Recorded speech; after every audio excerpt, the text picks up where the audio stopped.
Rogers Communications says it is buying the Canadian operations of BAI Communications, which has the contract to provide Wi-Fi and cell service on the TTC.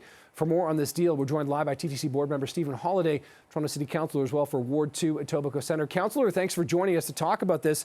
What does this mean if this deal closes and Rogers does buy this? What is it going to mean, and how soon will Wi-Fi and cellular service be available across the service?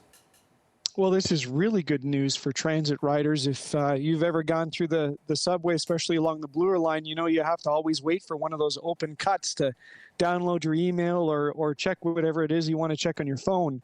But it's an acquisition by Rogers of BAI Canada, as you mentioned, and BAI has been the exclusive rights holder to the infrastructure in the subway system. So this means that Rogers is going to be able to put their equipment in there, and they're going to put in 5G according to their press announcement, and they're going to bring it across the entire system.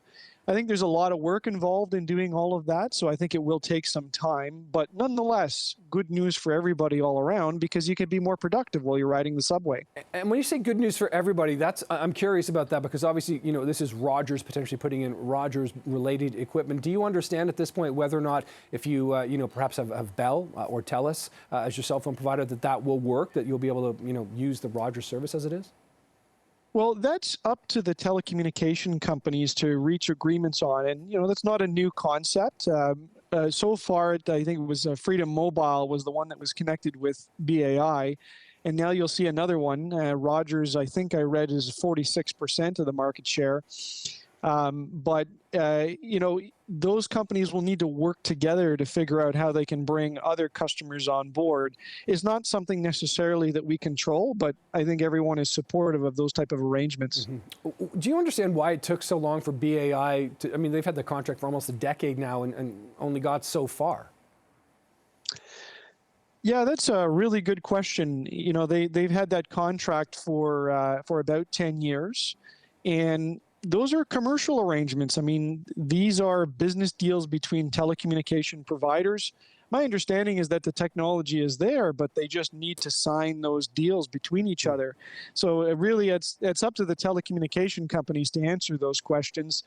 The role that the TTC has is that we need to facilitate and make room in our system to install those type of networks and those pieces of equipment so that they can serve the cell phones that are traveling through the tunnels. Right. As a board member, Councillor, the idea that this may take 2 years to sort of get the sort of appropriate cell phone service. We, of course, this is an election issue now. Many of the candidates running for mayor are talking about either improving security on the TTC or bringing that cell phone, cellular, Wi-Fi type service here.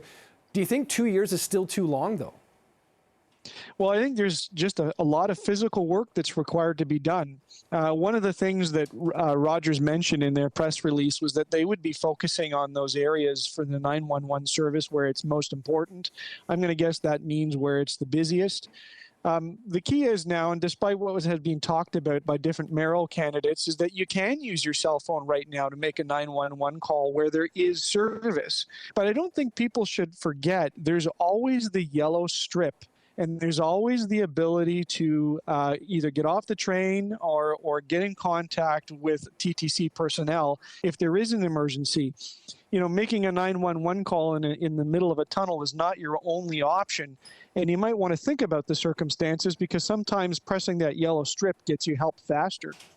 Okay, interesting. And we'll see, of course, where all this goes with Rogers, etc. That is TTC board member, Councillor Stephen Holladay for Ward 2 Etobicoke Centre. Appreciate the time this afternoon. Thank you. Thank you.